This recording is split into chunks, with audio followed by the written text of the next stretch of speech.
Shri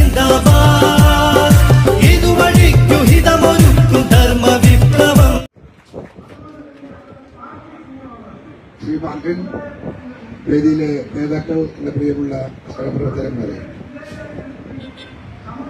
Kerala Pradesh Congress committee നടത്തുന്ന കേരള യാത്രയുടെ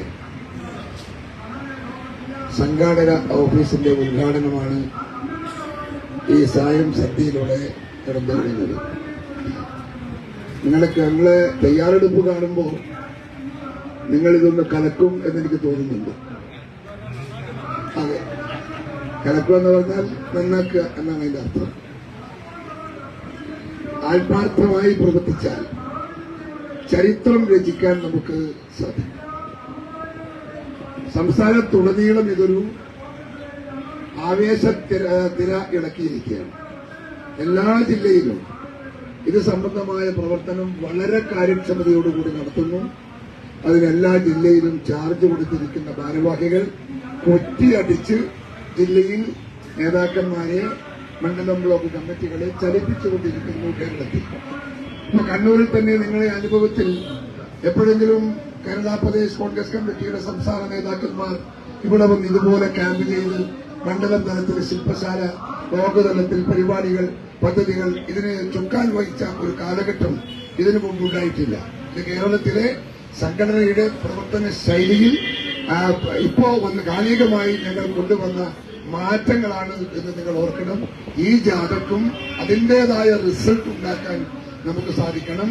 ആവേശകരമായ ജാഥയൊക്കെ ഞങ്ങൾ ഇതിനു മുമ്പ് നടത്തിയിട്ടുണ്ട്. പക്ഷേ ഈ ജാഥ ഇതിന്റെ പേരുകൊണ്ട് തന്നെ ജനമനസ്സിന്റെ അകത്ത് വളരെ ഗൗരവമായ ചിന്താദീപങ്ങൾ തെളിയിക്കുമെന്ന കാര്യത്തിൽ തർക്കമില്ല.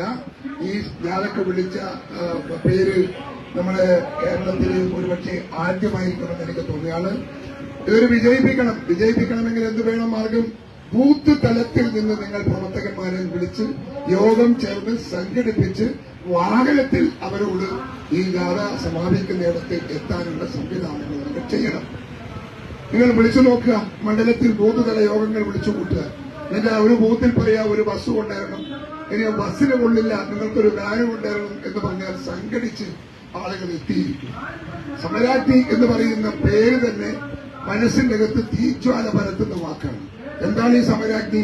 സമരാഗ്നി എന്ന് പറയുന്നത് ഈ കേരളത്തിന്റെ രാഷ്ട്രീയ രംഗത്ത് നിലനിൽക്കുന്ന മാലിന്യങ്ങളെ കത്തിച്ചു കളയാൻ സാധിക്കുന്ന ഒരു തീജ്വാലയുമായുള്ള യാത്രയാണ് ഈ യാത്ര എന്നാണ് തന്നെ അർത്ഥം. അതുകൊണ്ട് അതിനനുസരിച്ച് നിങ്ങളുടെ പ്രവർത്തനം ശക്തമാകണം.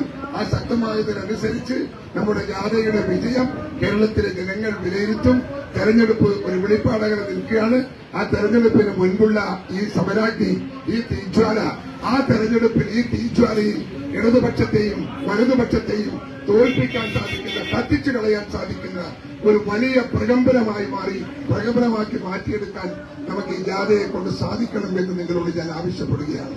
നമുക്ക് ഒരുപാട് കാര്യങ്ങൾ പറയാനുണ്ട്. രണ്ട് സർക്കാരുകൾക്കെതിരെ നമുക്ക് വാദോരാതെ സംസാരിക്കാൻ, അവരെ പ്രതിക്കൂട്ടിൽ കയറ്റി നിർത്തി വിചാരണ ചെയ്യാൻ സാധിക്കുന്ന എത്രയോ സംഭവങ്ങൾ കേന്ദ്രത്തെ സംബന്ധിച്ചായാലും കേരളത്തെ സംബന്ധിച്ചായാലും ഉണ്ടാകും. അതിനൊക്കെയുള്ള എല്ലാ സംവിധാനങ്ങളും ജാഥയിലുണ്ട്. ജനമനസ്സിന്റെ അകത്ത് ജീവിക്കുന്ന ഒരുപാട് വെല്ലുവിളികൾ ഉയർത്തിക്കൊണ്ടുപോകാനും തെരഞ്ഞെടുപ്പിന്റെ സന്ദർഭത്തിൽ അവരുടെ മനസ്സിന്റെ അകത്ത് തികട്ടി വരുമ്പോൾ അനുകൂലമാകുന്ന വോട്ടവകാശം നിങ്ങൾക്ക് കയ്യിലേക്ക് ഒതുക്കാനും സാധിക്കുന്ന എല്ലാ സാഹചര്യങ്ങളും ഈ ജാഥ ഉണ്ടാക്കുമെന്ന് ഞങ്ങൾ വിശ്വസിക്കുന്നു. അതൊരു വിജയമാക്കി മാറ്റാനുള്ള പ്രവർത്തനത്തിൽ എന്റെ പ്രിയപ്പെട്ടവർ തോളോട് തോൾ ചേർന്ന് ഐക്യത്തോടെ ഒറ്റ മനസ്സോടെ ഈ കണ്ണൂർ ജില്ലയിൽ ഒരു പുതിയ ചരിത്രം സൃഷ്ടിക്കാൻ എന്റെ പ്രിയപ്പെട്ടവർക്ക് സാധിക്കണമെന്ന് സ്നേഹപുരസരം ഞാൻ ആവശ്യപ്പെടുകയാണ്. ഇത് ഏറ്റെടുക്കുമെന്ന് ഞാൻ പൂർണ്ണമായി വിശ്വസിക്കുന്നു. നിങ്ങളിൽ വിശ്വാസം അർപ്പിച്ചുകൊണ്ട് ഞാൻ എന്റെ വാക്കുകൾ അവസാനിപ്പിക്കുന്നു. ഔപചാരികമായി ഈ സ്വാഗത സംഘാടക സമിതിയുടെ ഓഫീസ് ഉദ്ഘാടനം ചെയ്ത് പ്രഖ്യാപിക്കുന്നു. നിങ്ങൾക്ക് നമസ്കാരം ചെയ്യും.